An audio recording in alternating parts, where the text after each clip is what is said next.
everyone. Welcome to Now to Play Games. I am one of your hosts, John, and I am not afraid of any ghosts.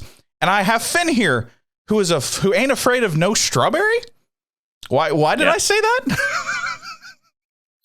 John, did you know the strawberry is the only fruit without that you can see the seeds? The seeds are on the outside. It's the only fruit that does that.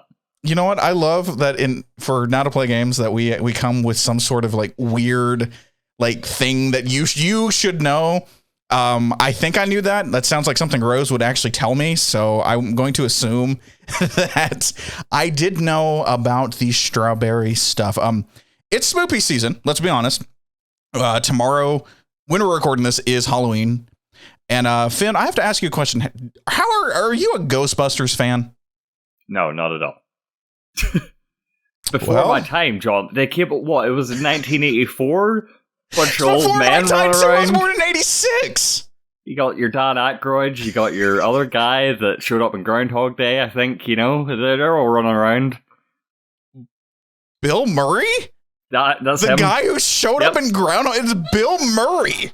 It's him. That's the fella I'm referring to. Big fan. Okay, well, you know, this is a failed bit, so screw it. It's just, Rose, pull it up. I'm really excited for this. So, I actually truly love Ghostbusters. I had a Proton Pack when I was a kid. Before we continue, can we confirm that chat can hear us? Uh-oh. Hello? Chat? Did my bit about the strawberries go to waste? It might have gone to waste. Like, it's only going to be people who hear it in the podcast form and on YouTube. Good strawberry facts, dude. That was a good strawberry fact. Stinger had sound. 30 seconds into your podcast, and this sucks. Your day's been enriched, unless you're watching a live version. So don't watch us on twitch.tv/nowtoplaygames. Look, we need you to subscribe to us and follow us. No one's going to hear this. It's just at least 50% more technical failures, you know. So, like, don't do that. Subscribe to us on YouTube, where we actually care. Yeah, we really want that URL. Guys, I have no idea how to fix this. Damn. All right. Now it's really low.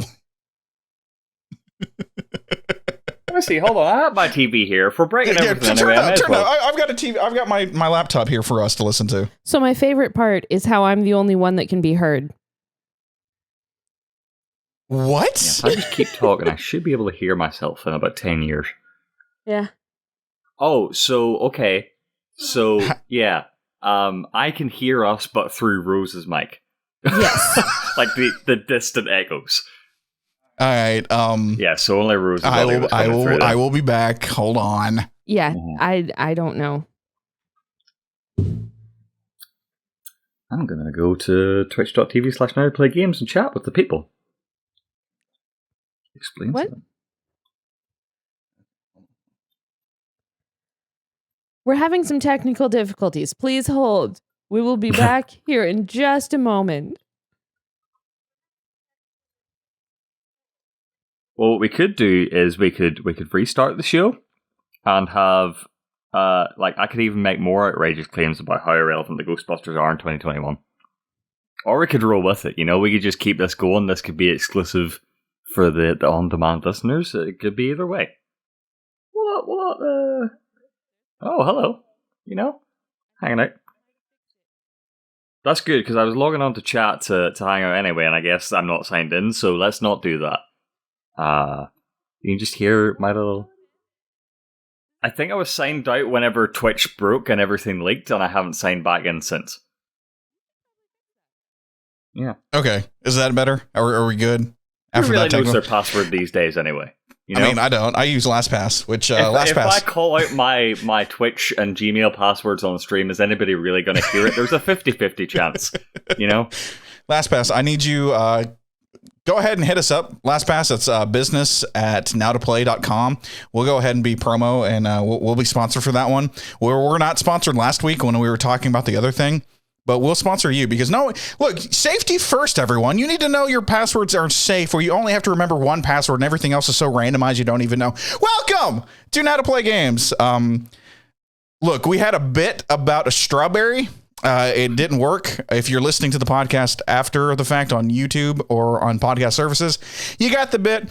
I'm John. That's Finn. They're getting all that. They're getting all that golden content. That's an exclusive. That's a YouTube and podcast exclusive. Okay. And that's why you need to go and follow us on YouTube. Find How to Play Games and subscribe there. I'll do all that crap later. Now you're seeing on the screen this Proton Pack. All right, I got to catch this back. I'm going to bring this back around. Ghostbusters Plasma Series Spangler Proton Pack. Look, Egon Spangler. As seen in the film Groundhog Day. Yes, 100%. The motion picture. The motion picture Groundhog Day that it included. And I'm trying to drink my tea, man. I brought this up because it's spooky season. It's Ghost. You're not afraid of Ghost. You need to go buy this Proton Pack. You don't need to. The damn thing's $400. John's going to, because if you can see behind me, there's a lot of space that I need to hang shit up, and I need. John seems to think that he gets an expensive prop. Look, I want a Proton Pack, dog. I'm going to be honest. In all seriousness. Yes. In all seriousness, I was at the cinema today. I was watching the new My Hero Academia anime motion picture. Okay. And in the trailers, there was a trailer for Ghostbusters Afterlife, which is a trailer that's been out there for a while now. I think everything got delayed because of the pandemic, but the guy in the row behind me had clearly only seen this trailer for the first time, and I got to watch him. I got to listen to him react in real time because he was quite loud, and there was a bunch of "What? Oh, no way!" Oh, and that was fun. That was probably the most enjoyment I've ever gotten out of Ghostbusters. For those, yes. Afterlife, I'm really excited. It comes out in like 3 weeks. That is a 7 p.m. movie for me. I'm so excited to see that movie. It looks freaking awesome, and I can't wait. Finn. Paul Rudd. What? Paul Rudd. Paul Rudd's in it. Hell yeah. Look, Paul Rudd can do no wrong in my eyes. I'm down with that. I love Paul Rudd. How you doing, buddy? What's going on? I'm good. Halloween vibes, cozy vibes, staying in, not going out, except I did go out to see the fireworks just now. And that's always delightful. And explain that. The fireworks, is it just because it's Halloween? Or is it just... So, like, you don't get to knock it because we invented Halloween, so whatever we do is by air of the tradition. So, I don't want your Americanized version of Halloween coming in here and trying to tramp all over my culture. But here in the Emerald Isle, we celebrate Halloween with fireworks and bonfires. You know, you guys keep it for your 4th of July. We got rid of the British, whatever, big whoop. But we celebrate it when the nights are dark and it's going to light up the sky, Okay. So, yeah, it was fun. I would rather celebrate Halloween that way than hand out candy. But I actually don't like candy, so it's one of those things. We still hand out candy. We do all the other stuff. You do all the other stuff, but you just have more fun with the blowing shit up when it comes to fireworks and having bonfires and stuff like that. Yeah. All right. Hey, that works. Mm-hmm. That freaking works. All right, let's get on track. Let's do this. This is Now to Play Games, your weekly news dump about all the video game news you need to know about. We do this live every Saturday at 4 p.m. Central, 10 p.m. British here on twitch.tv/Now to Play Games. Don't forget to follow us here on Twitch, too. We really do want you to follow us. If you can't hang out with us live, don't worry about that. We got you covered. Just search Now to Play Games over on YouTube, and there is your pizza buffet of content that you need. Trust me, you'll understand why we're pushing pizza for a second, including this podcast right here, Now to Play Games, our monthly Playdate podcast, and all the reactions to everything that you need to know about. While you're over there, go ahead and subscribe. Please subscribe. We really want the fancy URL so we can tell people to go to youtube.com/Now to Play Games. It's a lot easier than having a bit.ly and telling you to go there or search Now to Play Games. So please help us get that URL. If you're listening to us on your favorite podcast service, follow us there and give us 5 stars. Tell your friends to follow Now to Play Games wherever they listen to podcasts. Social media is a thing. Be cool and follow us on social media on Twitter and Instagram at Now to Play Games. Let's see. You know what? With that, let's go ahead and load up the news. We have 6 stories, including what you need to know about from this week's State of Play, catching up on what the hell is going on with Blizzard. But first, let's do a little housekeeping. Finn, you, myself, and Keith all recorded the November Playdate podcast. When is that coming out, sir? As soon as possible, John. As soon as possible. Look, it is our November podcast. I wanted it to come out Monday. I usually try to aim it for the first of the month. Sure. Don't think that's going to be possible this time around, though I'll do my best. So, we're likely looking at Wednesday, next week. I'd say. Next week. I'll set a deadline for Wednesday, but next week in that general area, there will be a Playdate podcast hitting your feed. Sweet. And if you're new, if you're wondering what Playdate is, it's just where we get together, we talk about games. We do this weekly podcast, but we need something a little bit more beefy, a thicker pizza, if you will, when it comes to video games. And with that, we talk about the games that we've been playing for the month, what's coming out in November, what's coming out that next month that we're looking forward to, and have a little bit of fun.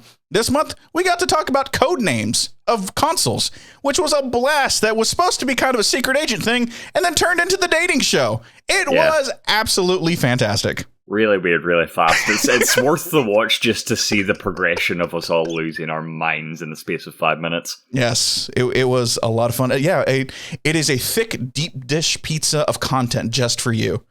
Welcome. Really driving that home. We're really driving that home. You'll find out. No one has any knowledge of this reference. And they're not supposed to. And that is why you need to go watch Playdate. That's why you need to go and follow Now to Play Games on YouTube. But you know what? Let's talk about some game impressions now. Finn, you and I have both played Super Mario All-Stars, or Superstars, Mario Party Superstars. Oh my God, that is really hard.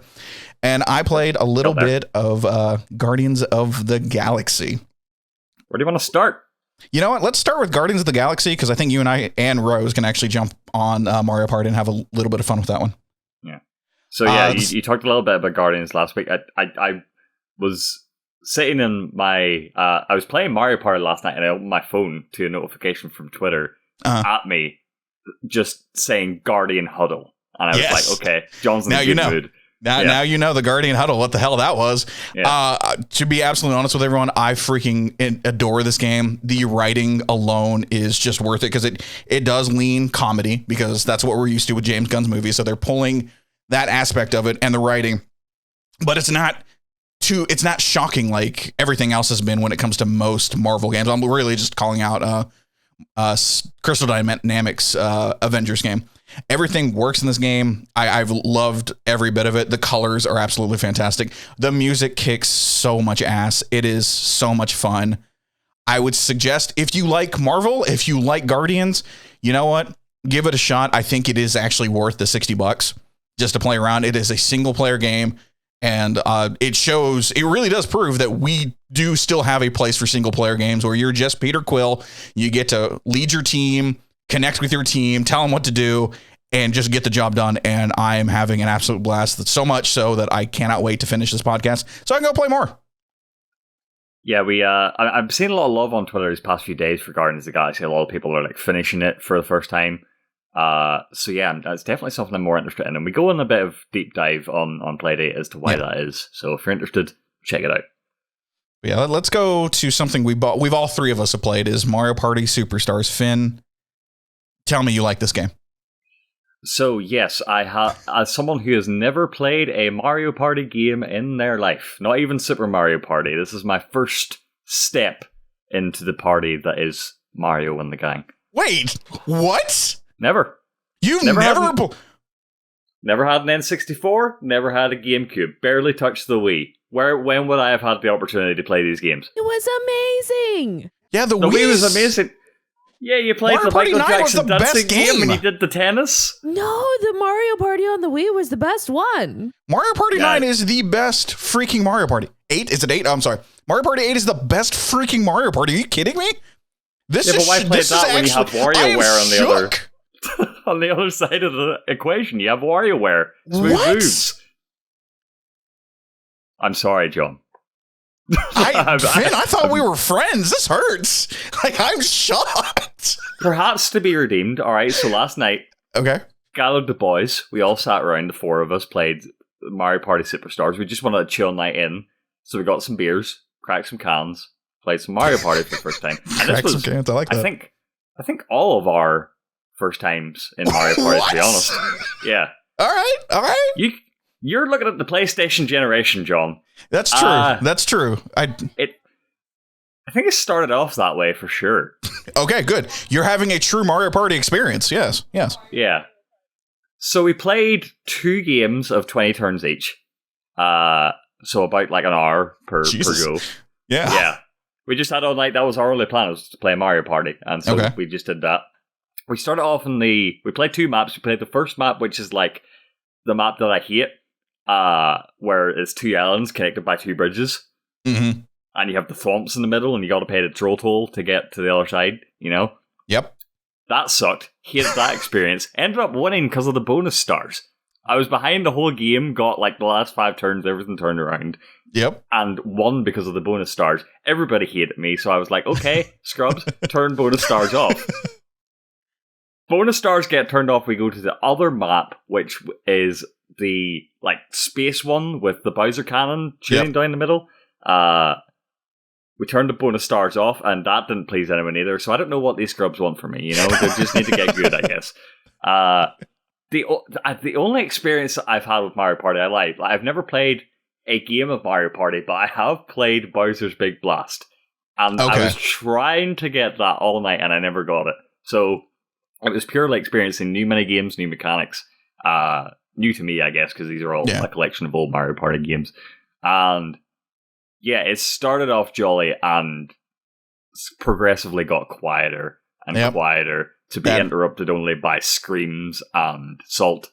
And lots of cussing. Yeah, welcome to Mario Party, my friend. That everything starts out great. You're like, oh, I'm going to have a great time with my friends. And then at the end of it, you want to murder someone. And then you're going to figure out how to hide that damn body. My friend sitting next to me slowly turns and says, I'm never playing this game again. Yeah. I'm never playing this game again. And he was dead serious.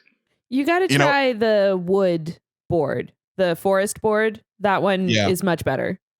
Right. Yeah, that forest bird, like that. Rose and I actually, before we started the podcast, we actually finished a round of Mario Party so we can just kind of get an idea of, make sure it's Mario Party.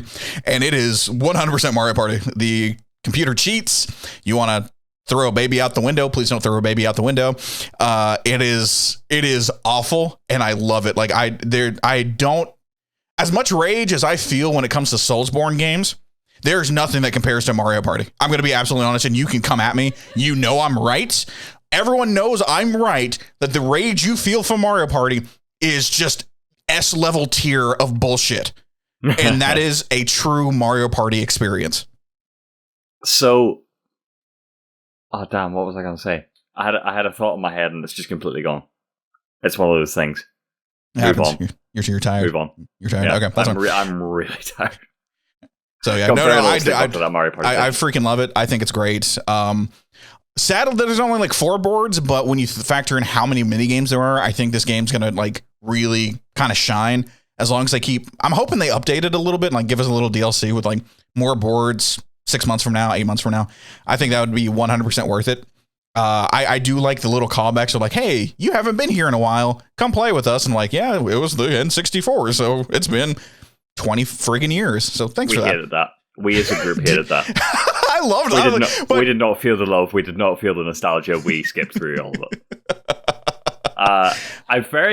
I never had an N64, so I don't have the nostalgia for this, but I still thought that it was pretty fun. But I understand the backstabbing that is Mario Party. Yes. I very quickly discovered that the way to have the most fun in this game is not to try to win, but to try and be an agent of chaos. And so that was my goal for the entire evening, and I had fun.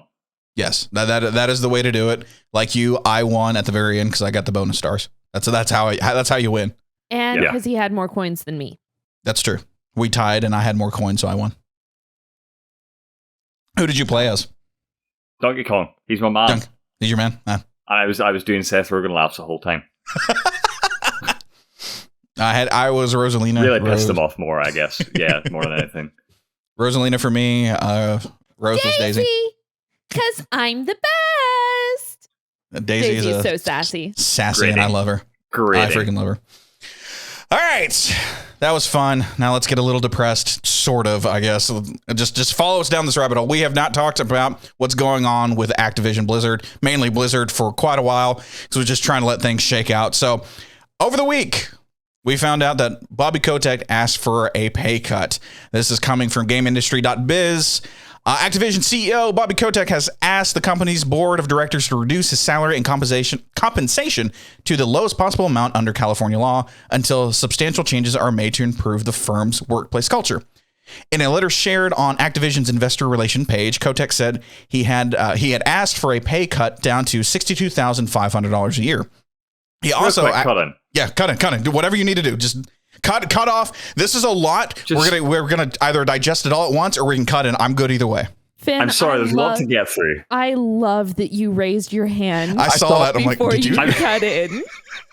It was just a natural thing to do, I guess.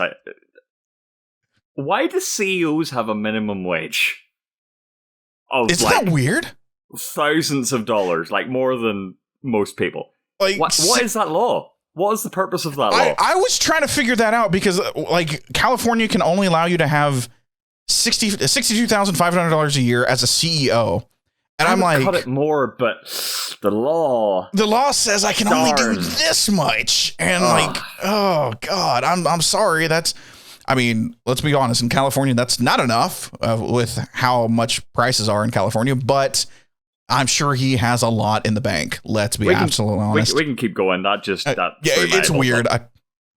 Going back to it, he also said that he won't be awarded any compensation or bonuses on top of his basic salary until the board has determined that we have achieved the transformation gender-related goals and other commitments.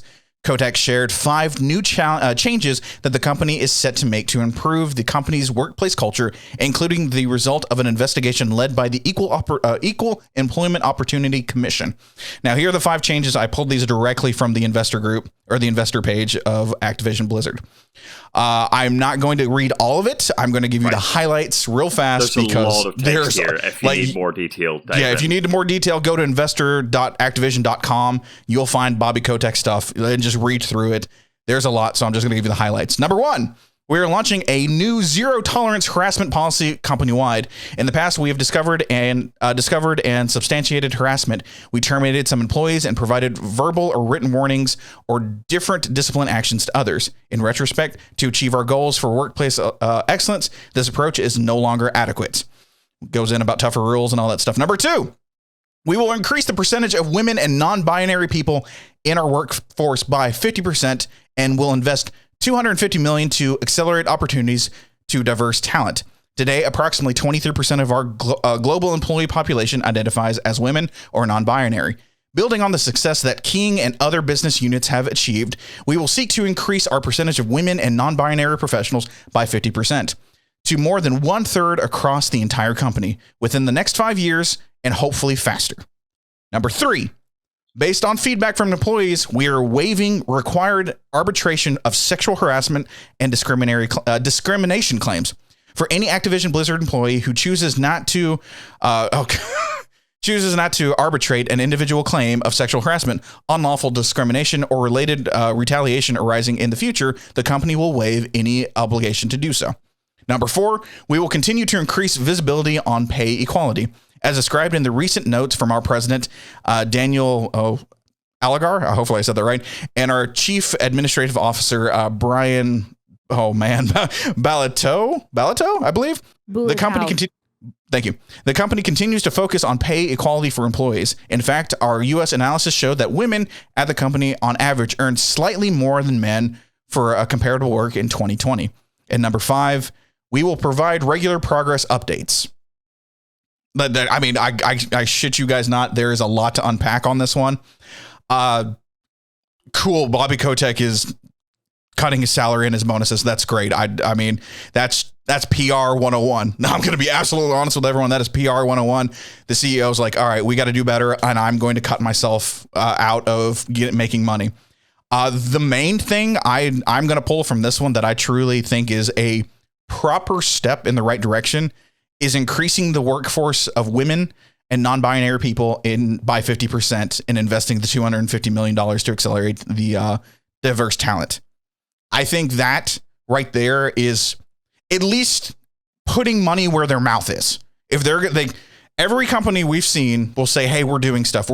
This is actually Blizzard going, all right, we're putting money into it. We're investing into it. Here are numbers. There's specific numbers that they're actually giving us that we, as just people who are supporting the developers, who support these people, can actually look back in a year, 2, 3, and like, hey, you said 50%.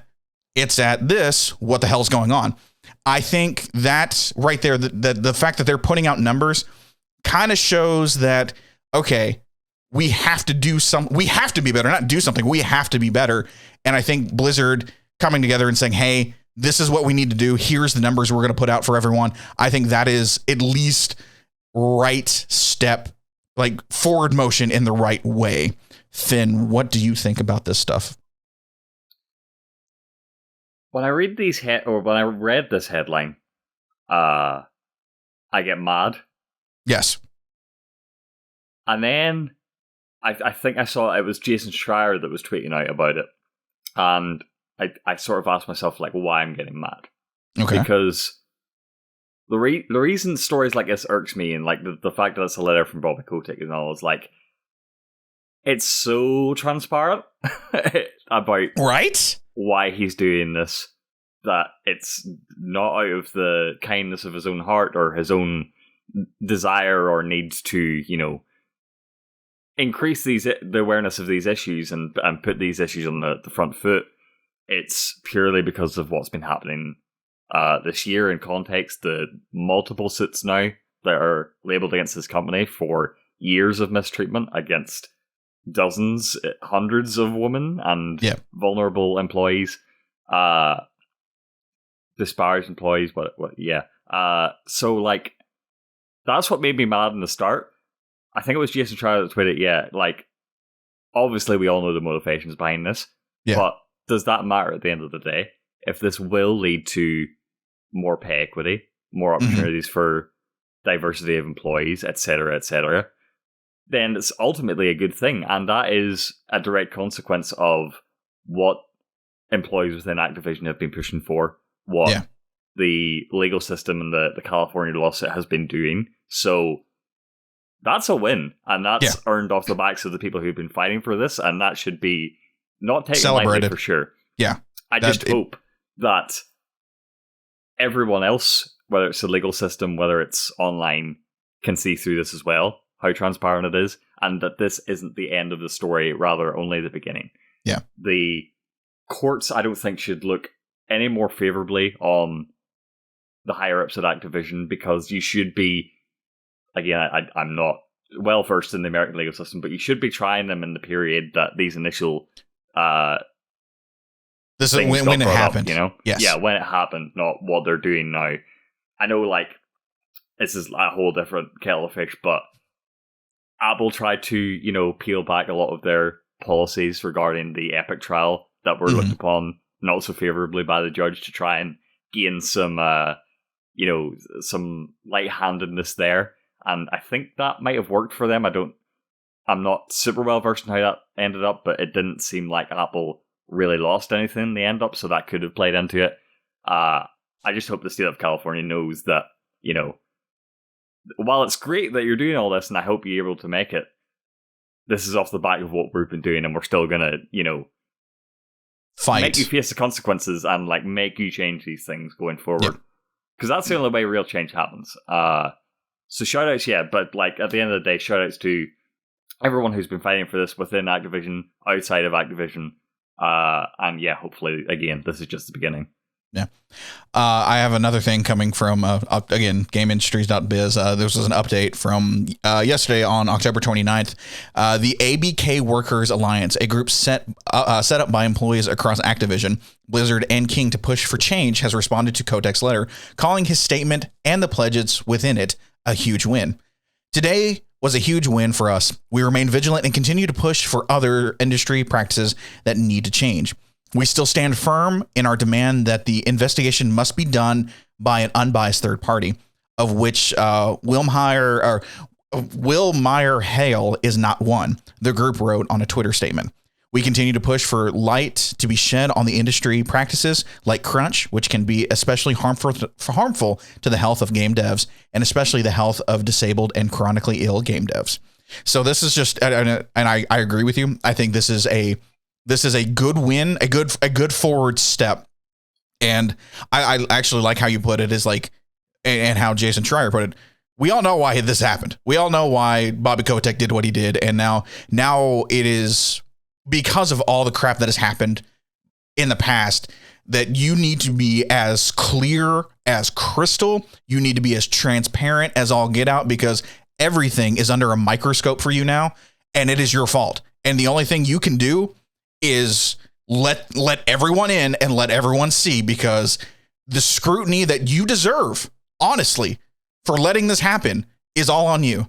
So I hope this worked. I hope he has learned from something. I hope he learned what he has done. Like, you cannot turn a blind eye now. You can't. We're in the age of information is instant right now. Like, anything can happen right now, and people are going to find out, and then people start digging and then find out more shit. So good win, good first step. I'm interested to see how everyone holds the accountability to Bobby Kotick and all the higher ups when it comes to Blizzard. And we will see. We'll keep you guys updated if more things kind of show up, which they will. And just like, in case anyone needs any more motivation that like this isn't the end and you need to keep hammering Blizzard and Activision for the things that they have yet to answer for in the grand scheme of things, look at Ubisoft as a cautionary tale, right? They've been wrapped up in their own misconduct allegations and, various types of, lawsuit and stuff. And it seems like the reports coming out, like, even though that's been going on for a while, there's still yet to be any sort of signs of change in there. So that just shows you, like, if you don't keep pushing these things, they will stay the same. We will keep having these discussions over and over and over again. So, the best we can try is, like, keep voicing these things out on whatever social media you use, any platforms that you have access to. And just keep fighting the good fight, I guess. So, and also, just real quick, like, I have no source on this at all. I feel like most companies of this size anyway have sort of goals set to increase pay equity and stuff. So, like, really, are they doing that much more? Was that already a goal for them anyway? Hard to say. Yeah, when everything started, like, it's been a constant battle, and I can't speak for like European countries, but it has been a constant battle for women and non-binary to actually have equal pay. It is men make $1, I think women, and I don't have this. The last time I remember, it was like 63 cents to the dollar a man would make, which is unacceptable. Beyond belief is unacceptable. Did that part of the letter rub you the wrong way? Let me get it up here just so I know I'm quoting him right.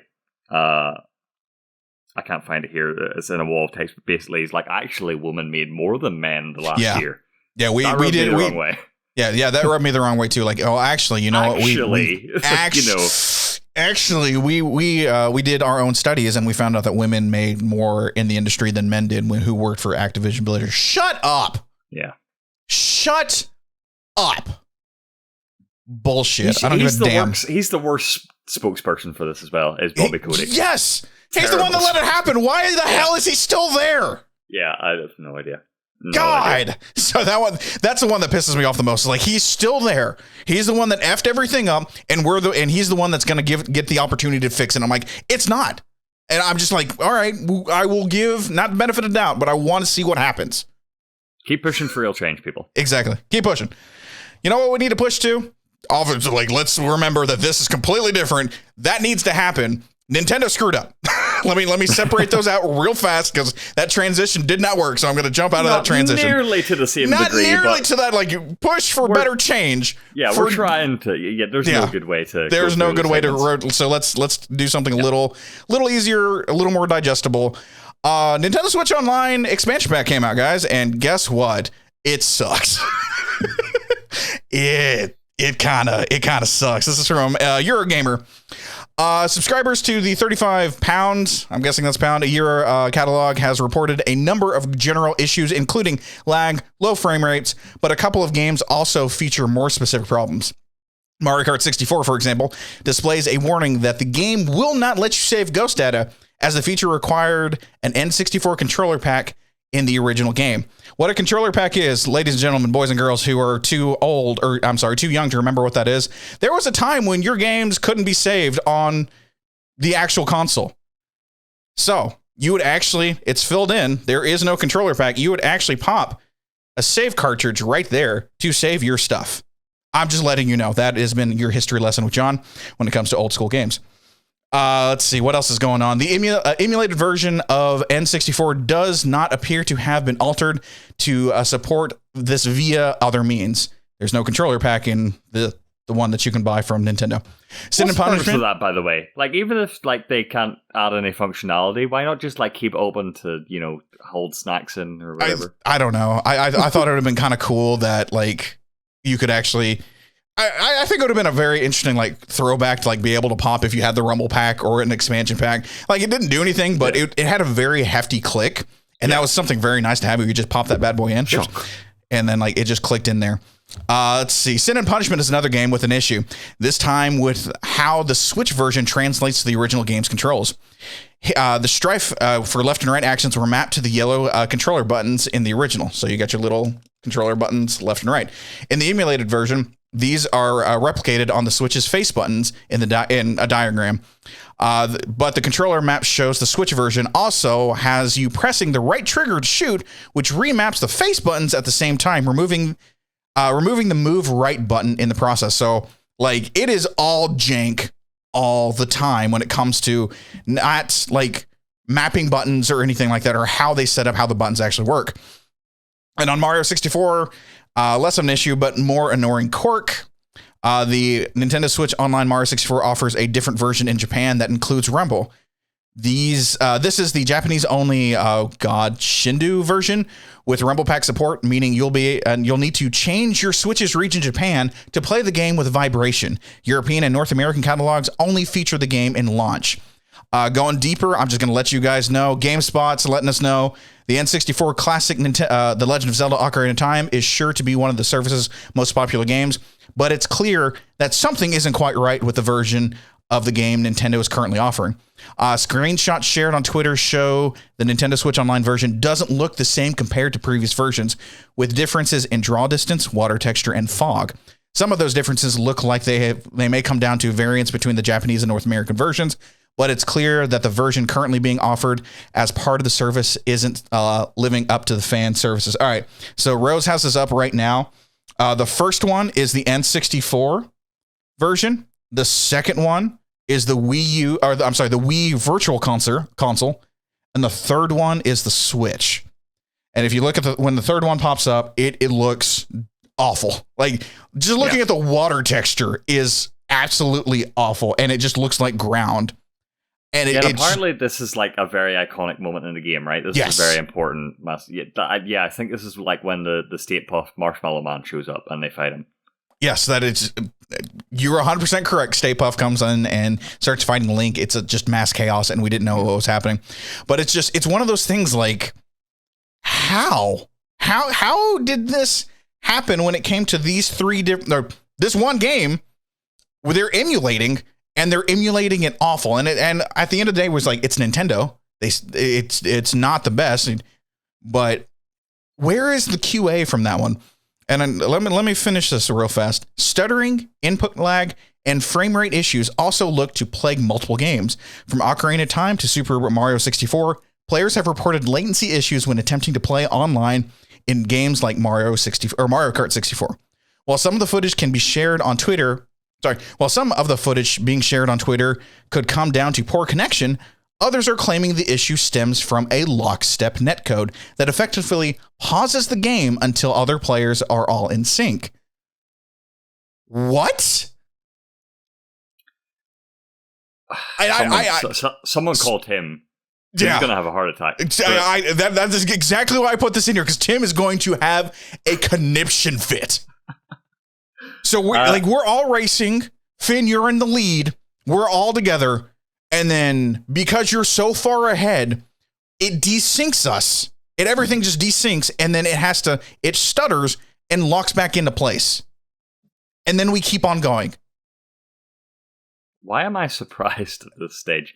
This is something like every time this happens, we're like, Nintendo will get it right this time. I trust they've messed this up too many times, and by God, this time they're gonna get it perfect and there's gonna be no issues. Look, Nintendo is that ex-girlfriend that you're like, I know I shouldn't go back to you. I know. But maybe this time's going to be different. because we have graduation goggles. We have those goggles that we look at Nintendo. And we're like, man, those are the great times. Remember Mario 64? Remember all the stuff? And it was great times. God, I love those great times. And then we go in there and we're like, oh God, you actually screwed this up even more. How did you do this? And it wouldn't be half as bad if Nintendo weren't the prime killer, the most hostile person when it comes to fan emulation and fan remakes and stuff like this. Like, they constantly shut that stuff down, and they can't do it themselves. Like, you've shown time and time again that you are incompetent when it comes to this stuff. So much so that your fans that don't have direct access to these assets are able to pull together better versions than you ever will, clearly. So I just don't know, man. How did no one go, oh, wait, maybe we should code it to where you don't need an expansion pack because it's already in there? I mean, people have done it already. We have emulation that works flawless. I'll be honest, it's flawless when it comes to the N64. And yet, Nintendo, who you own it. You can't even put it together correctly. And I just, as much, and it pains me. It pains me to say that because I freaking love Nintendo. It hurts. Adding on real fast, I didn't put this in there because I saw it come across before we started the podcast. Apparently now GoldenEye is no longer banned in Germany. Yeah, there's rumors that that's being fuel for like a remake. And there's your rumors for the Nintendo Switch. Oh, also there's a rumor of well, hold on, was that the one that I read the story about recently where because GoldenEye on the Switch was banned in Germany, no one in the EU could access it because that's where the Switch eShop servers are. So they couldn't list GoldenEye on the EU eShop at all because Germany banned it. That might have been a different game, but I think that's I think that's it. Yeah, I think that's it. Oh, that's weird. Mm-hmm. Oh, the fun stuff. Of why GoldenEye was banned in the first place? I don't know what law that was. In Germany, I believe there's swastikas in GoldenEye. GoldenEye, yeah, 100%. Yeah, I'm 99% sure there is a swastika in GoldenEye. Yep, 100%. So that would be it. Oh, and just let everyone know, there is a rumor that there is a Switch Pro coming out next year. I'm going to say that every single time we talk about the Switch. There's your Switch rumor update on that one. Switch OLED expansion pass. Expansion pass. It's happening, everybody. All right, let's move on. We had a state of play. Finn.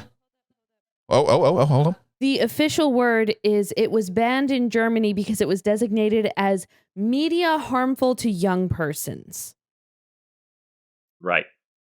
Pierce Brosnan, he's not for the USA. Yeah, he doesn't like Germany, I guess, or Famke Janssen's in there, and just it was harmful because the character designs just looked weird. I just thought you should know. I know, I appreciate that. That's good to know. I also wonder, does Germany have Call of Duty? I'm just throwing that one out there. Ooh, I can't imagine that they wouldn't. No, don't they like have another symbol in there? Don't they have a specific German version? I think for Nazi zombies, where they're not Nazi zombies, they're just zombies. Yeah, you real quick, you unspecified nation military zombies. Yeah, you have to jump through every hoop known to man if you're going to film in Germany and have Nazi paraphernalia, all that stuff. Because I know it was called Valkyrie. Was filmed in Germany, and the amount of red tape they had to get through to sign off, had the government sign off to actually just film there with swastikas. It is rightfully so. I completely understand why Germany does that. But it's interesting when you look at like we have to bring in the governments to actually say, yes, you're allowed to do this. Yes, you're allowed to show this symbol that is this symbol of hate. Mm-hmm. In our country, and we're connected to that, and I find that absolutely fascinating, and just that concept of that one. So it's an interesting thought mind place to go down. Yep, it really is. It's really cool. All right, we had a state of play. I think I guess we'd call that a state of play. Yes, Finn. What happened with that? Yeah, so it was around 20 minutes. We didn't live stream it because we knew that going in. We knew it would focus on third parties. We talked about it a little bit last week on the show just to prepare people for that. But yeah, it was really quick. It felt forced, and it kind of was forced because it's coming up to everyone's like Q3 or 4 financials, which is why the state of play is happening. So they just want to get like some partnerships out there and some marketing deals out there so that shareholders will be happy this week. But yeah, it felt forced. It was on the lower end of the hype scale, right? State of Plays can go pretty much anywhere. This one was definitely on the lower end of the scale in terms of hype. The main point of confusion, I guess, was why did Sony need to draw all of our attentions to this one thing to get us to all watch this thing live, and when it could have just been, like a blog post or something similar. So we're going to give our listeners who haven't watched this yet the opportunity that Sony never gave us. And all so we're going to play a very quick game of text me, email me, talk to me. All right. Basically, I'm going to go through all the recaps of the State of Play, and you're going to tell me, John, whether I should text you, email you, or talk to you. Okay. Text you is you barely need to know about it. It's unlikely you'll remember the game by the time of the next State of Play comes around. Not even worthy of a take. All right. Email me. You have my interest, but not my attention. I'll probably not play this game, but I want to keep it bookmarked in case it gets a 90 on Open Critic. You know how these things go. Fantasy Critic, no one picks it up. So you can boast it to your friends later that you knew this game when it was in its infantile stage, Okay. And then talk to me as I am a curious consumer primed to be pitched to. Okay. The presentation could easily squeeze into any E3 showcase. Describe in detail your dodge roll mechanics as I draft my hottest tweets. So that's the scale we're going off for this. Okay. All right. I like this. So they started off with a follow-up, a spiritual successor to, I don't remember if you remember the first Let It Die game that was like free on PS Plus, and it was like a roguelike dungeon crawler. But that's getting a spiritual successor that's very different, called Death First Let It Die. So which one is it? Text me, email me, or do you want to be talked to? Okay, so this one, I'm actually going to say email me. When I watched the trailer of this one, I was like, all right, you have my attention. This one, different enough that I would like to know a little bit more about it and what's going on with it. Yeah, I think this one is very interesting. I'd say this would be an email me on this one. Yeah, so I guess then this is a survival action game based on the service in 2016, Let It Die, and had reached 7 million downloads across the globe. Strikes again. This time we're making a sensation with our take on multiplayer survival action genre. There was a lot of charm in this trailer, right? Not so much in the combat and the gameplay, but pretty much everything around it. The gameplay looked quite bland. And yes. It would be the characters for me. The character designs. I like to know that. Battleborn. Yes. Right? And like, what is that game doing now? There's a blog post going into all the different weapon types that you see in the trailer and like what those mean and how those will turn out in the game. There's upgrades going on, and yeah, it goes into a little bit more about the characters, which actually interested me more. Like these sort of too aristocratic TV show presenters, like dancing around and acting all jovial, speaks to like a darker overtones. So like, it would definitely be that part of it that interests me. But yeah. After which, we are OFK. Had it showing. You can text me about that one. Indie pop band OFK teams up with co-designer of Hyper Light Drifter for a new 5-episode music biopic series. John, you hurt me. Time out. I know. So excited for this. No. I'm going to redo my thing right now, and not because I knew I was hurt you. Actually, you know what? I didn't know it was co-designer of Hyperlight. I want you to talk to me about this one now. I right when I read that, I was like, Hyperlight. I'm like, okay. And to be absolutely honest with you, I still don't understand if OFK is actually a band. So like, there's so many questions I need to be answered. Like, is it an actual band? I actually like that we found out that it was episodic. So I think this one actually does need to be talked to me about now that I really think about this. So yeah, both the trailer and the blog post are set up in a very fourth wall breaking kind of way, right? They're aware that the fact that they're in a video game, which again blurs the lines between like, is this an actual band or are they just a band in the context of the game?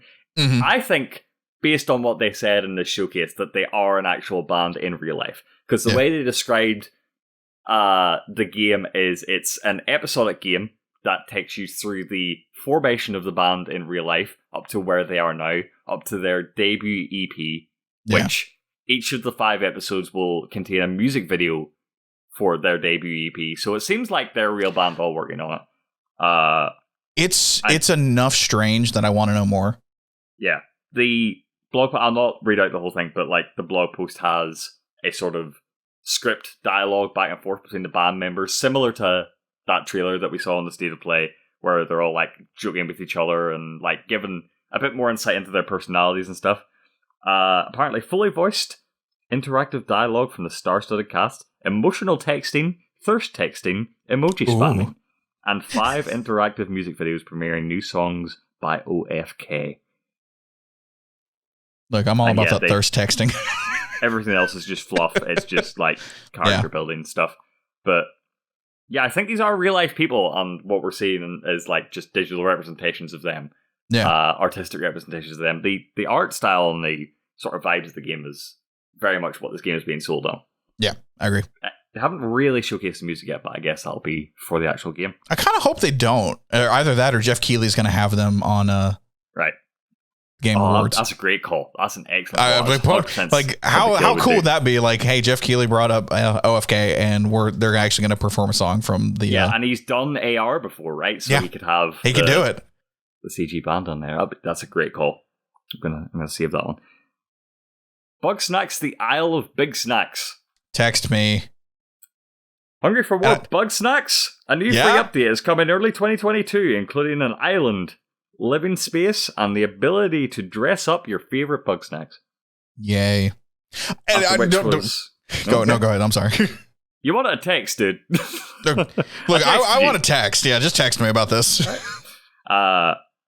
Afterwards was 5 Nights at Freddy's Security Breach.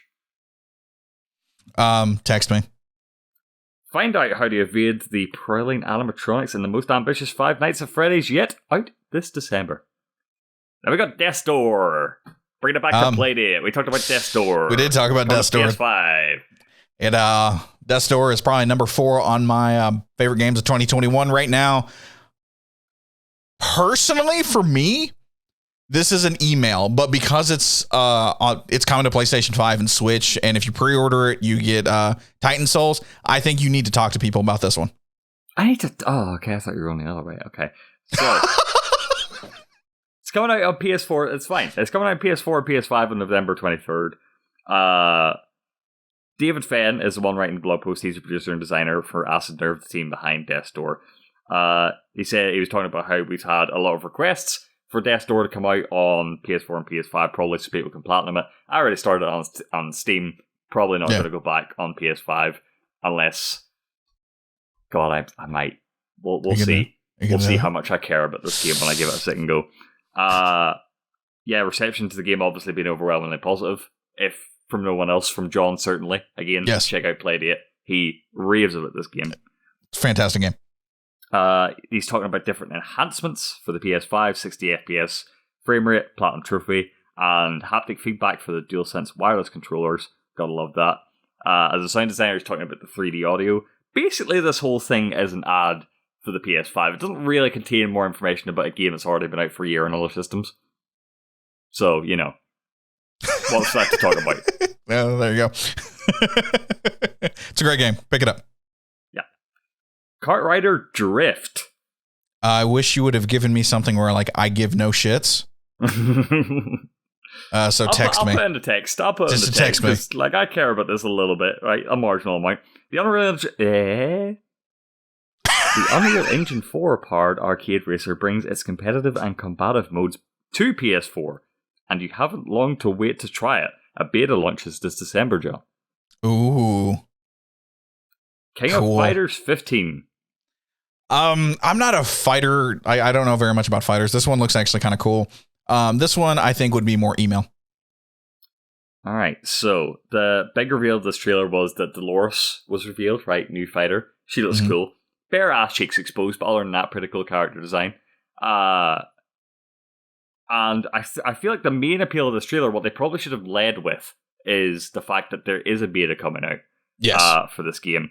An open beta test that will have both online matchmaking in rooms and offline training, which I know is huge for those fighting games out there, fighting game fans out there. They need the offline training. They need to be able to practice their combos in the comfort of the AI. Blog post talks a little bit about King of Fighters 15 for anyone who hasn't been already following it, which is very few people. If you care, you care. If you don't, you don't. Boasts 39 playable characters in total. Talks a little bit about the art style. Talks a little bit about Dolores's. There's some concept art there and like her weapons and stuff. The open beta test starts November 19th at 7 p.m. BST and ends November 22nd at 7 a.m. PST. And yeah, it's just going to be online rooms and offline training, which again, the offline training is the main selling point for this. And they have the newest featured draft versus, which will undoubtedly take your fights to a whole new level, John. Ooh. That's what they tell me. I have no idea what that means. First Class Trouble. Text me.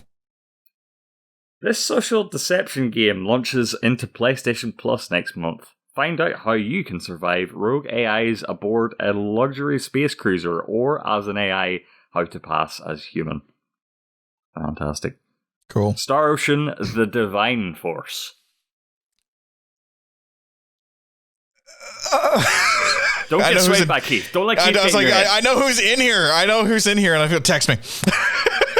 Square Enix marks the 25th anniversary of the sci-fi fantasy RPG series with the announcement of a new title coming to PS4 and PS5 next year. Little Devil Inside, John. Talk to me about that bad boy. That looks great. All right, now we're getting into the there meat it and is. potatoes of the podcast. This game looks fucking great. Oh my god, I am so excited for this game. On every level, John, this game looks way better than Star Ocean. No, I'm just kidding. Look, if I'm going to play Star Ocean, I'm going to pick up... Never mind, I'm not even going to go in there. I'm not going to say it. No, for real. The opening shot of this, like, this felt more like an E3, like, proper state of play thing. This felt like a demonstration of a game rather than just, like, a quick trailer or, like, an announcement of some kind. Yeah. Right? It starts with the very slow-paced train coming, you're waiting for the train, and, like, I like how it brings you through, like, certain things. So you're on the train, you're looking at your letters, you're looking at your quests, you're going through your items and stuff, and then once you arrive, it's this great transition to overhead, like, minimap style thing where you're walking around and you're the little doll. It looks like a board game. Yeah. Like, it has this board game feel, and then you zoom in and you're actually playing it. I like that aesthetic. I think it's pretty interesting. That's what came into my head too, John. It's interesting you mentioned board games because I always try and think, like, how you balance open worlds in video games and, like, just general, like, worlds that you can travel to multiple places in. And it always feels like, yeah, you want to populate it with stuff, but you don't want to, like, do sensory overload to the player. Mm-hmm. So I think giving them this overhead view, hey, here's a haunted mansion, here's some sheep, here's a dark forest with a witch in it, right? And then once you get to those places, you can open it up a bit and go, like, these hyper-realistic mode. And this demonstration does, like, a bunch of cuts like that where it's like, here's a little, like, model version of it, and here's what it looks like when you're in there, and it looks fantastic, and you're like, yeah, dude. It has that, like going in there, like, using your imagination concept, like, oh, we're just playing this board game, but in my head, this is what it looks like, and this is how it would play, and it has that feel, like, I want to play this board game and just use my imagination. I really, really enjoyed this trailer. Yeah, felt like D&D almost, like, where you're sort of got a high-level spec of it, and then once you're in a battle, you know, you get some more information there when you need it. But the one part of this trailer that has me concerned is I really hope that they were intentionally walking slower and moving slower for effect. Yeah. I really hope that's not your maximum move speed as you're moving through the map. Yeah, I am the same way. Yeah. No, thanks. Yeah. And once you're in, like, the combat, the game just looks gorgeous. Like, it's very cartoony, but it has, in a good way. It's very cartoony in its character models, but the environment looks really, really nice. Like, almost like a Tim Burton film, but RTX on. You know what I mean? It's Agreed. like, it's got shiny things and rain and fog, and it's just beautiful. And it has, like, so much charm. We were talking about on Playdate, like, the Death's Door sort of British dark humor charm. This is chock full of that. Yep. Love it. I can't wait for this game. So good. This was the highlight of the show, and I feel like they knew that, and that's why they left it for the end. At the start. Yeah, they were like, "Yeah, this is gonna be here," and that instantly caught my attention. I want to see more of this. Yep, I agree. No date though. No, that's what threw me off. I figured we were gonna get a date. I knew it was gonna be 2022, but I thought it was gonna be like spring 2022. Yeah, Tim picked it up in his fantasy league, and I guess he's insane now. Yeah. All right. Nintendo has closed An office. Finn, talk to us about what happened to Nintendo. Two offices. Two offices. Wow, I missed one. Okay, two offices. They've closed two offices. So yeah, it was initially reported by Kotick that they're closing their California office and displacing roughly 100 employees in the result. The Redwood City location was one of the three main offices for Nintendo of America, which is headquartered in Redmond, Washington, sources tell Kotick. The closure included the resignation of the Senior Vice President of Sales and Marketing, Nick Chavez, who announced earlier on Friday in LinkedIn that he would be joining Kentucky Fried Chicken to help them continue to grow the Yum brand. All right. This is one of my favorite things ever, that it's called the Yum brand. The Yum brand. That is one of my favorite things ever. Kentucky Fried Chicken. You need to go to Yum what Stadium. What else do they own? The Kentucky Fried Chicken, Taco Bell, and I believe Papa John's. It's better than Yummy Yummy in my tummy brand, you know? Look, Yummy feed me more of that delicious Taco Bell jalapeno incentive wraps burritos.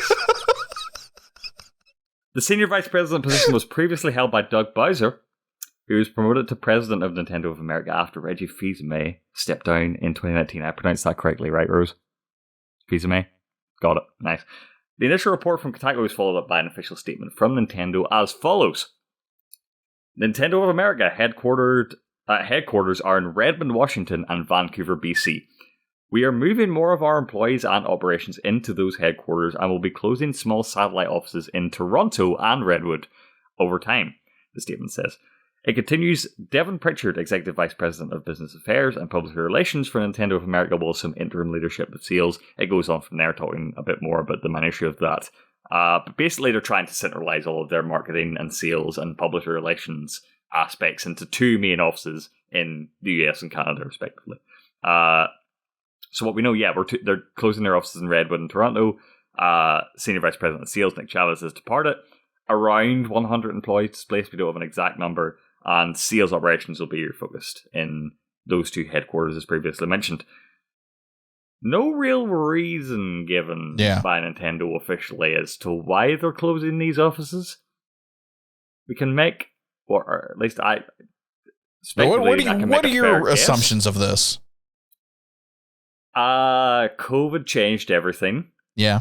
Nintendo re-examined how their working from home things melded with the way like the US market is, and I think they decided, hey, renting whole buildings is expensive, especially when we now have to consider, are we on a permanent working from home basis or a hybrid basis now? Like, is this sustainable? Like, maybe it's not killing us, but like, if people are going to be working from home a lot of time anyway, can we just refocus the in-person stuff to these two main locations? And so I definitely think it's them re-examining how their American operations worked in a post-COVID, post-lockdown, I guess, environment.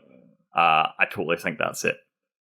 Yeah, I agree. I think this is just, look, we don't need to be spending money on offices that don't, quote unquote, that aren't being used in that sense because of how COVID has worked and how remote working is like, if they can work from home and do the same exact job, why are we paying for rent or anything in an office building? That's just money that can go to somewhere else. So that's just good business. So I think that's probably they're re-examining the idea and just moving it to central locations where it's just one place. And then hopefully those 100 employees get to keep their jobs and they're just remote working, but we'll have to wait and see on that one. Yeah.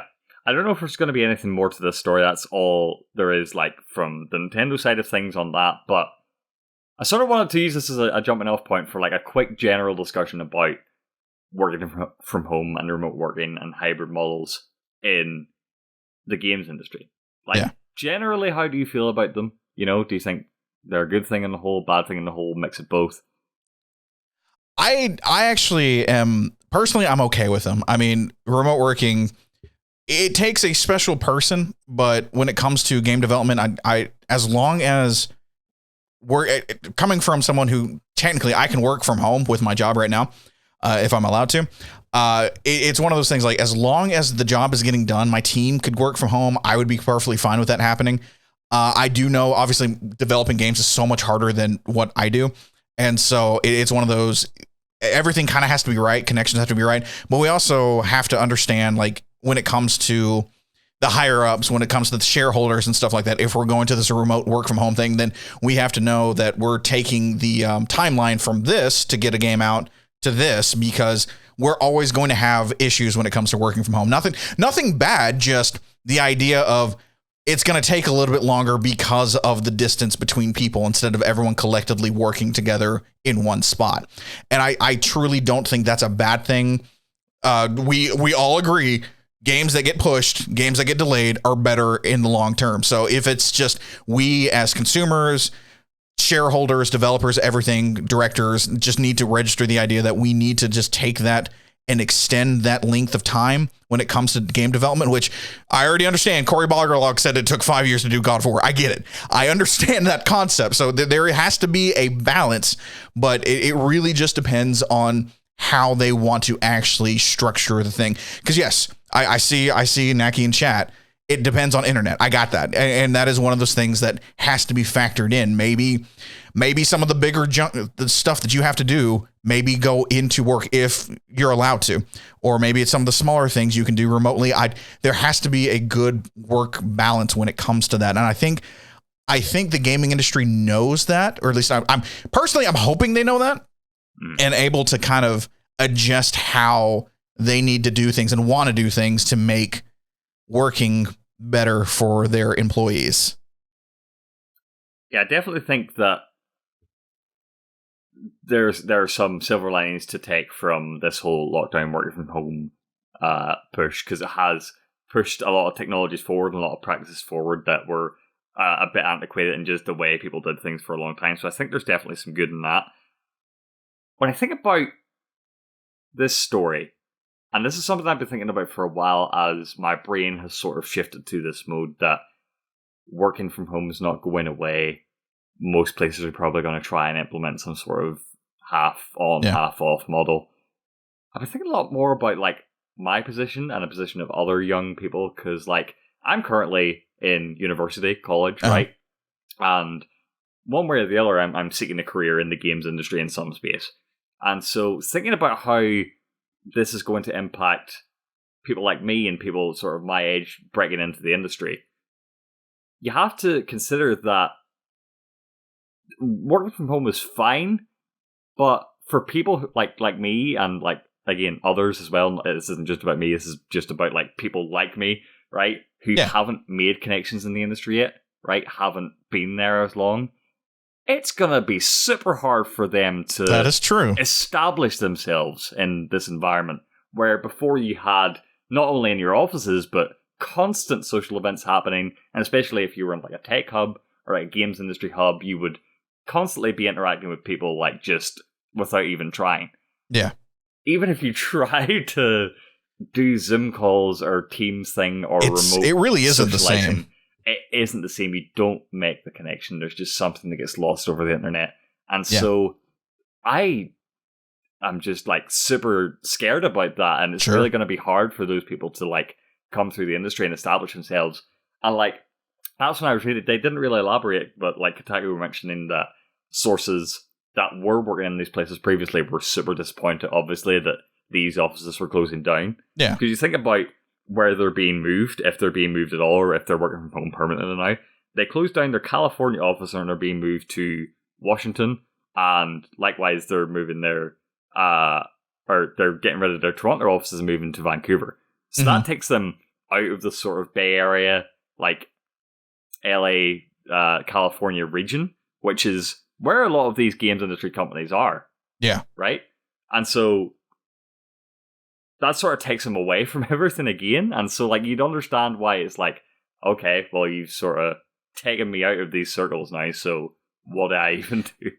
I mean, you bring up a valid point. That is something right here, and shows the difference of ages when it comes to, especially you and I. I mean, I am in a couple of the circles when it comes to my field, when it comes to help desk and stuff that I've built, and I know people, and I have a leg up on that one. And that's a very good point that I never really considered, is the younger generation coming up, and there is something to whining and dining, rubbing elbows with people and getting them.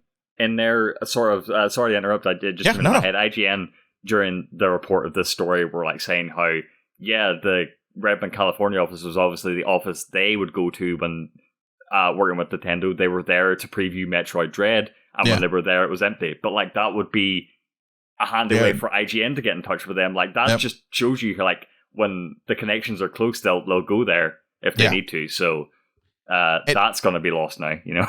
And I find it interesting because as you were talking, I'm like, oh no, that makes a lot of sense because you know all these people. And I'll turn it to what we're trying to do when it comes to Now to Play and all that stuff, like getting into the industry, being whatever this news development, this news company or whatever we're trying to do when it comes to talking to people about video games. I love Kind of Funny. And Kind of Funny, Jeff Grubb is watching Kind of Funny games daily and is in there commenting. And I'm like, these guys just know each other. Everyone is on this like text message and they're just, Greg Miller is texting everyone. And it's just like, my God, how do we do that now? And like, we're remote. You're in Ireland. I'm in Texas. And it's just like, okay, we have a uphill battle when it comes to this. And it's very interesting to remove ourselves from this concept and like really take a look at it from the point of view of how do we make something out of this when we're going up against the Kind of Funnies, the IGNs, the Easy Allies, who I'm sure literally go out and drink with everyone, go out and have it. Oh, hey, you guys want to go catch a movie? And that's what they do. And I'm like, all right, how do we not, and I don't want to say fight that, but how do we bring our own spin to that one? So as you were talking, I'm like, wow, I never really thought of that concept. Yeah, you just brought up like two things in my mind that was like quite recent. Isla Hink from Easy Allies was talking about like even during watching the State of Play was talking about like, hey, that person from OFK is Teddy, my friend. I know them. Yeah. So it's like, and like Greg Miller talks about all the time, and like the Kind of Funny guys talk all the time about the fact that like living in the Bay Area and renting in the Bay Area is freaking expensive. Yeah. And the only reason we continue to do it is because we have these connections and we can't afford to lose them. We can't afford to like stop like having these people like drop by or like just be in touch with them, you know, like even though so many things are like internetized and digitalized now, you can't take away the value of that proximity, you know. We have what game development company do we have down the street from us in the North Texas area? Gearbox. Yeah, we have Gearbox. You can pop in and visit Randy. I mean, we could. I mean, we know where they usually hang out when it comes to food and whatnot and all that stuff. And then if anything else, we'd have to go south to Austin where there's game development companies. But if it's one of those things, like how do we balance that? And like, how do we find those connections where it is, hey, what are you doing? You want to go to dinner? And all that stuff. And from there, I completely get it. It's an uphill battle and it's going to be interesting for generations to come because this working from home thing's not going away. I'm trying to find a job that works from home and I'm working on that. But yeah, it's going to suck because I'm not going to be with my team anymore or a team in general. And we're going to be doing stuff like this. So interesting stuff. Very, very interesting stuff. All right.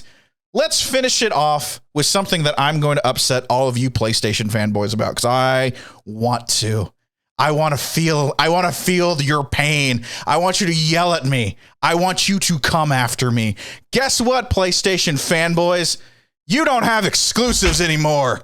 What? That's right. I saw you guys last week talking about, well, Xbox doesn't have any exclusives. Well, PlayStation PC is now a thing. This is coming from Video Games Chronicle. On Wednesday, Steam users noticed that the platform holder's PC releases had been publisher switched to PlayStation PC LLC from the previous PlayStation Mobile label. According to the corporation wiki listing, Sony Interactive Entertainment registered the PlayStation PC name in April this year via its California-based operations. So I bring this up because, again, we talk how much Game Pass is a great value to gamers. And then we saw people like we have Xbox exclusives and everyone's like, well, Xbox doesn't have any exclusives because it's also on PC. Well, Horizon Zero Dawn. Actually, you know, here from The Verge, from Tom Warren, Sony has been gradually growing its presence on PC over the past years. After Horizon Zero Dawn arrived on Steam in August 2020, followed by Days Gone in February, Sony is also bringing God of War to PC on January 14th and the remastered Uncharted Legacy of Thieves edition some point in 2020. Sony head of PlayStation Studios Herman Hulst revealed in June that Sony is still early on its PC plans. I want to emphasize that PlayStation will remain the best place to play our PlayStation Studio titles at launch, said Hulst in a PlayStation blog post, but we do value PC gamers and will continue to look at the right times to launch each game. Sony Interactive Entertainment CEO Jim Ryan has previously described Sony's PC games push as an easy decision for the company. There's an opportunity to expose those great games to a wider audience and recognize the economics of game development, which are not always straightforward, said Ryan in an interview with GQ earlier this year. The cost of making games goes up with each cycle as the caliber of the IP has improved. Also, our ease of making it available to non-console owners has grown. So it's fairly straightforward decision for us to make. I want to know. I've got some numbers here. I've got some numbers, and this is for Horizon Zero. Yeah, I know you love numbers. That's why I pulled this specifically for you, my friend. I got numbers for Horizon Zero Dawn, the PC launch. The PC version of Horizon Zero Dawn released on August 7th, 2020, sold 716,000 copies digitally during its release month, representing a strong start for the PlayStation platform debut. This thing rivaled Witcher 3 Wild Hunt when it came out in 2015. A research firm said that the game's launch month sales were up 50% compared to the PC edition of Death Stranding, which sold 477,000, having released on July 14th. Horizon Zero Dawn publisher Sony Interactive Entertainment sold more than 2.6 million copies of the game within its first 2 weeks of release, the company announced when Horizon Zero Dawn first came out. And that was against Breath of the Wild. So, my question to you, Finn, is this the end of the coveted PlayStation exclusive? Can we call God of War now, God of War 2018, a PlayStation exclusive if it's coming out to PC? Before we get to that, just some extra context came into my head on Horizon Zero Dawn is, if you remember back to release month on PC, that game was like riddled with bugs. Oh yeah, it was awful. Much. So yeah, the conversation around that game wasn't great and it still sold that much, which is impressive. Yep. But is this the end of the PlayStation exclusive? Hell no. Hell no, why not? Sir. Not at all. Jim Ryan said it in his statement. PlayStation will continue to be the place to play PlayStation Studios games at launch. Yes. And probably you're talking at least a year before the game arrives on PC. Normally longer, especially if it's not like one of the most popular ones, right? Mm-hmm. God of War. When did that game come out? 2018? 2018. Come out on PC 4 years later? Yeah. Yeah. So if you're a PC gamer and trying to wait for PlayStation exclusives, don't hold your breath, is what I'd say. Just take us as a surprise when they come. But well, real, okay. It's so okay. let me put on my CEO hat. Let me put on how business works hat. Let's say God of War does banger. It should do banger, right? It is you're getting the ultra wide, you're getting 4K 60 pure, you're getting everything on PC. And I guarantee you, on the Steam page, it is going to be number one when it drops. It's going to make a lot of money for Sony. And this keeps on happening because there is the Sony exclusive concept. What if money talks? We all know money talks. And I'm not saying this is going to happen instantly. I'm not even going to say this is going to happen in like the PlayStation 5 era. But you cannot tell me that the idea that maybe, just maybe, Sony goes, well, if we put it out day and date, we're going to make some money because it is a Sony game. And so I wonder, I have two questions. I've got the why now is Sony going ahead and giving us PC games? Obviously, we'll take out the years past. And two, what do you think would work better? Do you like this idea of, hey, I get my Sony PlayStation game and I get to play it. It just gets the exclusive. I get to covet it. Sony's the best. I'm foaming at the mouth because I'm a Sony fanboy. Just, my exclusives. Or do you think that maybe because of marketing, maybe because of how much money you would actually make on PC, because PC gamers really do want these games, to release these games day and date? Which one do you actually think would be better, and why is Sony following Xbox's lead? Ooh, does that hurt? Does that hurt PlayStation fans that I said Sony is following? I'm sorry, Sony is following Microsoft's lead. I'm sorry. That's what I meant to say. Ooh, does it hurt? Does it sting a little bit? I hope it does. So there's definitely a reason why Sony are doing this big PC push, right? Like you said, Money Talks. I can't remember the exact stat, but I saw it earlier where there's a percentage of PC gamers out there, and the percentage of those who own a PS5 is quite low, right? Mm-hmm. So, especially when they release them years after the fact, it doesn't really hurt their PS5 sales too much by releasing a game on another platform, a PC platform. So that's part of the reason why, just to get some extra lifespan out of those games, right? For sure. The other part of it, I think, and this is why you're seeing now the PlayStation PC label and the PlayStation Mobile label, is the potential that it opens up for them to make games that are designed for those types of gamers, right? Obviously, PlayStation Mobile, that's not going to be a thing where you see PS5 games go on to mobile games now. It's going to be games designed for mobile. I think maybe not in the next few years, but certainly down the line, you might see the same way Microsoft do with sort of like Age of Empires and Minecraft, right? Games that are designed for that audience, and like you're not going to get those same experiences on a console. May as well release games that cater to that audience. But the reason that Sony will never consider putting out one of their exclusive titles day and date with like a Steam version or a PC version of any kind is the exact same reason you say Money Talks. It is the case that whenever they release these games on Steam or whatever Epic Game Store, that they do hit number one in the sales chart because they're quite critically acclaimed games. They're in long storied franchises, and they're normally, really well talked about and well versed in history. But the thing that you have to consider when you're looking at sales numbers for PC and for PlayStation systems is that a sale on the PS5 and the PS4 is way more valuable to Sony than it is on the PC. Like, way more valuable. Steam's getting a 30% cut, but you have to consider when you're buying it on a PS5, you're part of the PlayStation ecosystem. Not only did you buy the PS5 console, you're buying games through their service, they're getting the full whack of the whole thing, and you're buying PS Plus, and you're maybe subscribing to PlayStation Now on top of that, and, you're encouraging your friends to buy the console as well by simply owning it. So the volume of PC gamers is sort of irrelevant at that stage. It would need to completely eclipse what they're doing on PS5 to get them to, consider the day and date same thing. And if you want to talk about what is better, like, obviously it would be better if everyone could play the games they want on whatever systems they want, and it didn't matter. I won't lie that there are certain advantages to games releasing exclusively. Mainly being that you can develop for very specific hardware. And we're seeing that big push with the PS5, especially with things like DualSense and SSD speeds. You know what hardware you're running on, so you can develop for that, right? So there are certain advantages to it, and I like the way PlayStation has it set up at the minute.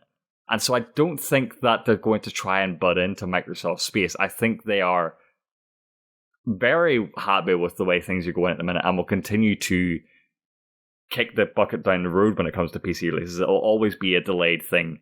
Okay. Is that the future of gaming? I think not. I think eventually, once cloud gaming hits, and it doesn't matter what system you run on anyway, that line of thinking is going to be antiquated, and then Sony is going to have to consider that they might be behind the curve. But certainly for now, what they're doing is earning money for them, and I see no reason that they want to change it. Yeah, no. I follow the logic. Like, I'm not saying this is going to change anytime soon. I like the idea that, and let me preface, and we'll put a bow on this. When I'm going to ask this question, because we know the internet, we understand the fanboys, we understand the coveted.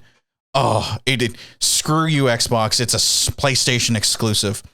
Can you actually look everyone in the eye and go, Horizon Zero Dawn is a PlayStation exclusive now? No, but Horizon Forbidden West is, and that comes out in February. For right now, yes, it is. Yeah, so by the time Horizon Forbidden West comes out on Steam, we'll be talking about the next one. This is the game they play. This is the game they play. You think that? And I'm why I brought this whole thing up was really just because I think it's really, really funny, and how much that, like, I'm gonna get shit on for what I'm about to say. It is literally watching people play Gollum, and they're like, "It's my precious, my Sony exclusive precious," and like the amount of people that get like legitimately pissed off, and are like, "Oh no, Xbox sucks because you can play it anywhere you want." Yeah, you know what? You can, and you know what that means? More people play your games. You know what that means? More money goes into the game. And the game gets made more, or you get sequels to the game. Yeah. So it's kind of one of those, it's a weird, like, you're gaming, it's one of those weird, like, you're pretty much locking things out, which it is. That's the exclusive concept. And now we're at this point where Xbox has changed the game when it's like exclusive. Is it an Xbox exclusive? You can play it on Xbox. Yes, it is a console exclusive. Can you play it other places? Yes, because Xbox wants you just to play your damn games. And I'm with you. I don't think that's not what Sony's trying to do right now. It is, they still want to make their $10 off of you buying a PlayStation 5 console that you cannot actually find right now. So, especially now, when you can't find consoles, but you can still play Xbox games no matter where. I don't know. Xbox looks kind of good right now. I'm going to be absolutely honest. Like, you want to play Demon's Souls? I hope you have a PlayStation 3 because that's the only place you can play it right now. You don't have a PlayStation 5? Suck it up. Guess what? Get in line at Target and hopefully you're going to get one. Mm-hmm. Oh, for sure. And you have to consider, again, Microsoft aren't... Phil Spencer does speak a lot about how that is his philosophy on gaming, that he very much likes the PC architecture where you can have backwards compatibility and it doesn't matter. You can have different system launchers and the same thing and it's fine. But it wouldn't make sense if it wasn't part of Xbox's business strategy, where, again, whether it's on PC or whether it's on an Xbox console, they're bringing you into the Xbox ecosystem. Yeah. You're playing on Game Pass, but you're not booting that up on Steam. You're booting up in the Xbox app on Windows 10, baby. You better believe they're seeing that money. And or you can buy it on Steam. You can buy Forza on Steam if you really want to. If you don't want to jump into actually Game Pass, you can actually go buy Forza. After the fact, right? At least I'm pretty sure it's a day and date, but I don't really know. I couldn't tell you. I couldn't speak to that, but I don't think PlayStation would consider that. The only way they would consider it is if they had their own PlayStation PC launcher, which I don't think they're interested in doing. No, I don't think that. Especially when they own a hefty enough stake in Epic Games, which are already fighting for their spot in the market, and it's they got pump huge amounts of money into that thing. So I definitely see where you're coming from, and I'll shout from the rooftops about how well Xbox are doing in terms of backwards compatibility and releasing things on different systems and making it super, super easy to play, removing barriers. Love that stuff. But I just don't think PlayStation are in a mood to even consider, because they're so successful at what they're doing right now. Yeah. But again, that is right now. That's right now. Down the line, we'll have this conversation again, and Sony will probably need to possibly reassess depending on how well Xbox Game Pass does, or just how their model of removing barriers actually works. It is a very interesting conversation when it comes to exclusives and console exclusives, platform exclusives, however you want to call it. And I always want to bring that up every now and then, especially when we now have a PlayStation PC label, and now it's all right, PlayStation's starting to see some of the writing on the wall, and they made this label for people to actually get their games on PC, whether that is day and date years from now or 4 years with God of War or something like that. It's still now PlayStation understands that there is a market, and Jim Ryan said that there is a market for PlayStation games on PC, and they're stupid not to pursue it just because of money. Yeah. Cool. Those are the kind of conversations I like. I think those are fun. Yeah. Guess what, guys? This has been your weekly Now to Play podcast. If you're with us live now on twitch.tv/Now to Play Games, thank you so much for hanging out with us. If you're watching the video on Now to Play Games YouTube channel, don't forget to subscribe. All you podcast listeners out there, give us a follow and review. You are the absolute best. Don't forget, this week we will have our November play date coming out. It was a lot of fun. You'll learn more about pizza and gaming, more so than you'll ever want to know.